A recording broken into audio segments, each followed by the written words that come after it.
Bom, pessoal, nós vamos agora falar um pouco sobre o padrão Ethernet, mais especificamente sobre o padrão Gigabit Ethernet, que é o mais comum nas redes, né, que chega até a estação de trabalho dos usuários e até mesmo em residências, tá bom?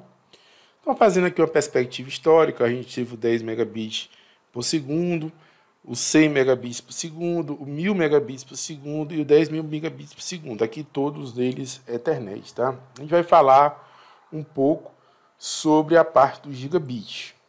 Né? Gigabit aqui, ó. Beleza? Então vamos lá. Essa aqui é uma tabela que eu estou colocando com os principais padrões, né, que levam até a taxa de gigabit Ethernet. Pessoal, essas nomenclaturas, elas acabam tendo alguma lógica, elas têm uma lógica sim. O problema disso é que às vezes a lógica muda um pouco, tá? E aí a gente fica meio perdido. Por exemplo, eu poderia achar, né, que todas as nomenclaturas de fibra fosse o padrão F. E a gente vai ver que não é. Ó. Ali tem um S, ó, tem um L, tá? Olha, tem um C aqui, tá vendo? Ó? Um C, que a gente vai ver o que é, tá? Tem o 10 gigabit T, para trançado. Então essa tabela aqui ela é muito rica, tá? Ela vai dizendo, né, ó, o comprimento de onda no caso das comunicações ópticas. A gente viu que no caso das comunicações ópticas a gente troca, né, a frequência pelo comprimento de onda, tá? Aqui estão as janelas direitinho, ó, janela de comprimento de onda. A primeira janela óptica 850 nanômetros, tem a segunda janela óptica o 1310 e a terceira janela óptica aqui o 1550, tá bom? Aí aqui, ó, distância que aquele padrão consegue alcançar, tá? E etc. Ó, aqui é o cabo twin axial, tá? De cobre. Aqui tem muita coisa, né, do padrão Gigabit Ethernet, tá bom? 1000 base SX Shortwave utiliza o VCSEL, Vertical Cavity Surface Emit Laser, como fonte de luz. Isso aqui não é um laser de primeira linha, tá, pessoal? Opera com comprimento de onda de 850 nanômetros, ou seja, a primeira janela óptica. Utiliza fibra ópticas multimodo. Lembra, multimodo não quer dizer o multi que vai transmitir mais. Quer dizer que ele tem mais comprimento de ondas dentro dela e fica mais difícil separar, portanto, a velocidade de transmissão é menor. Alcance de até 500 metros. Então, tudo isso que está aí são construções simples, o que leva, obviamente, a uma distância menor e uma taxa de transmissão menor, tá bom? Então, esse aqui, né, é o shortwave. Cuidado para não confundir o SX, né, com single mode, que seria, né, maior distância e maior taxa de transmissão. Aqui é de shortwave, de ondas curtas, tá? A taxa de transmissão vai ser menor, construção mais simples. Aqui nós temos o long wave, tá? Então, o L é de long. Utiliza o laser tradicional edge emitting como fonte de luz. Esse aqui é o laser mesmo, tá? Opera com comprimento de onda de 1310. Aqui nós estamos na segunda janela óptica. Utiliza fibras ópticas monomodo, aquela que transmite mais e vai mais longe, construção fina, que pouquíssimos países do mundo conseguem produzir. Alcance de até 20 quilômetros. Aí nós estamos falando já, né, de mans, né, e aí já de WANs, tá? Beleza? A gente tá, lembrando que a gente está falando de Gigabit Ethernet, né, 802.3e. Beleza? Aqui nós temos aquele 1000 base CX. Ele é um par. Ele é de cobre, mas não é o par trançado. Isso confunde muita gente. Ele é um tipo de cabo que eu já vi a nomenclatura dele chamar de twi-axiais e também twin-axiais, né? Gêmeos, que está lá até na tabela que a gente viu mais à frente. Mas eu já vi essas duas nomenclaturas, tá? Ele alcança no cobre Gigabit Ethernet, mas ele usa esses dois cabos, que são cabos coaxiais específicos. O cabo coaxial comum que a gente usa para transmitir, ele é sozinho. Esse aqui precisa de dois, tá? Então, outro tipo de cabo coaxial. E aí ele consegue chegar ao gigabit só que numa distância de apenas 25 metros. Eu coloco isso aqui por desencargo de consciência. Por quê? Porque raramente, eu acho que só vi uma questão sobre isso, tá? Só que é uma coisa que confunde demais, porque como existe um par e é cobre, o pessoal começa a dizer, isso aqui é pá trançado. E não é, galera. Eu já vi, inclusive, algumas apostilas dizendo que são pá trançado. Não é. É só para efeito de curiosidade, porque no final, né, a probabilidade de pedir isso aqui é baixa. Mas se pedirem, agora você já sabe. Não, é um par, mas não é um par trançado. O Walter falou. É um par de coaxiais específicos, que são diferentes dos coaxiais que a gente utiliza, tá? Para a gente poder utilizar e chegar ao gigabit. E lembrando que a restrição dele é de só até 25 metros. Aqui o 1000 base T e 1000 base TX, tá, pessoal? São duas construções que a gente tem no cabo de pá trançado para que ele alcance taxas maiores, no caso aqui gigabit.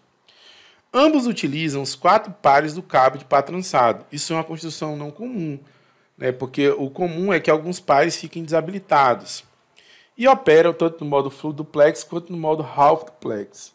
A diferença básica entre os dois está na eletrônica envolvida. Para uma porta, né, 1000 base T, todos os pares devem transmitir e receber simultaneamente. Ou seja, o par transmite e recebe no mesmo par, né? São 4 pares. A gente vai já ver a figura. Já para o 1000 base TX, apenas 2 pares transmitem e outros 2 recebem. A gente vai ver que o 1000 base T ele sobreviveu. E o 1000 base TX ele acabou sendo abandonado. E a gente vai ver por quê. Então, aqui está a construção do 1000 base T. Olha, eu tenho transmissão e recepção em cada par. Tá, ó, transmissão e recepção em cada par. Somando 250 megabits por segundo de cada um, vai chegar a taxa, né, de gigabit que a gente está querendo. Esse é o 1000 base T, esse aqui foi o padrão que sobreviveu.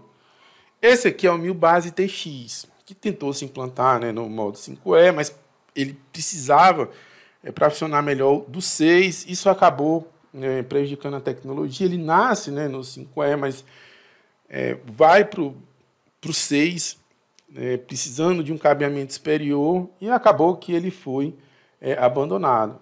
Aí então muita gente fala assim, mas é só para o 6. Não, ele foi desenvolvido para o 5.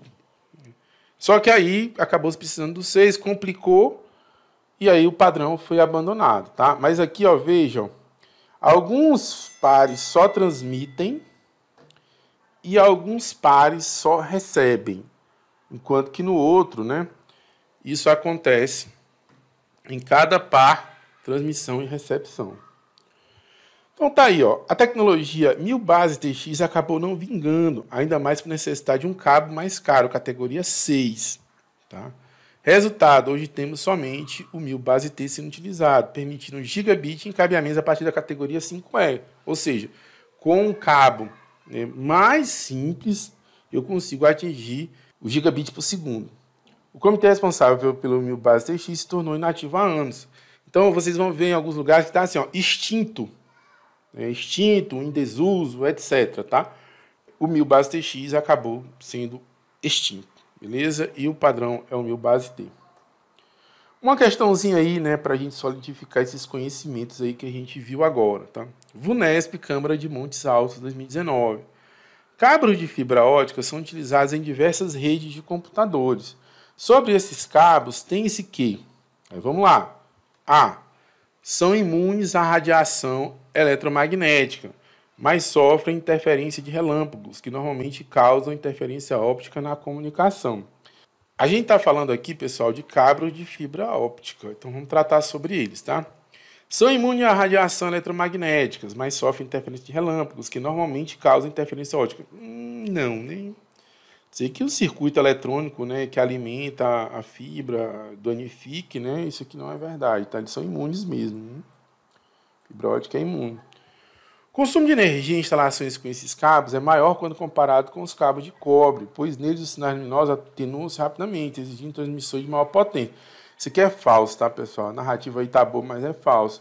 Quando a gente está falando de cobre, pessoal, de cara tem um aquecimento. Né? Toda transmissão em cobre, né, elétrica, ela vai gerar um aquecimento, que aquilo ali é desperdício. Tá?